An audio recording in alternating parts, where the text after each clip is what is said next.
Recent టైమ్స్లో నేను చూసిన మోస్ట్ రియలిస్టిక్ ఫిల్మ్ ప్యాక్మెడ్లో. ఈ సినిమా is about living along with entertainment. ఒక సోషల్ ఇంపాక్ట్ ఉండాలి సినిమాలో, అది పికమేడ్లో ఉంది.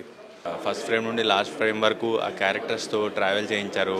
వాళ్ళు సంతోషపడితే నవ్వేలాగా, వాళ్ళు బాధపడితే బాధపడేలాగా. సినిమా ఫ్యామిలీ ఆడియన్స్కి చాలా బాగా నచ్చుతుంది అనిపించింది. Mainstream is doing such big films. ఒక ప్యారల్గా ఇలాంటి ఫిల్మ్స్, కంటెంట్ ఓరియంటెడ్ ఇలాంటి ఫిల్మ్స్ కూడా ఖచ్చితంగా రావాల్సిన నీడ్ ఉంది. కంప్లీట్ ఆ వాల్లో ఉంటాము, ఆ స్లమ్లో ఉంటాము, వాళ్ళ క్యారెక్టర్స్ మధ్యలో ఉంటాం, వాళ్ళ పెయిన్ మనం ఫీల్ అవుతాము. So very well made movie. మన చుట్టుపక్కల ఎవరో మన అక్క కావచ్చు, ఇంకో చిన్నమ్మ కావచ్చు, వాళ్ళ భర్తలు అంటే వాళ్ళిద్దరి మధ్య జరిగే గొడవలు ఎలా ఉంటాయి అనేది డైరెక్టర్గా చాలా బాగా చూపించారు. సేమ్ మా ఫ్రెండ్ జీవితం కూడా ఇలాగే ఉంది. ఏ ఫ్యామిలీ అయినా ఖచ్చితంగా ఈ మూవీని ఎంజాయ్ చేస్తుంది. It's a balanced movie. మహిళలు ధైర్యంగా ఉండి ముందుకు ఎలా వెళ్ళాలో నేర్చుకుంటారు.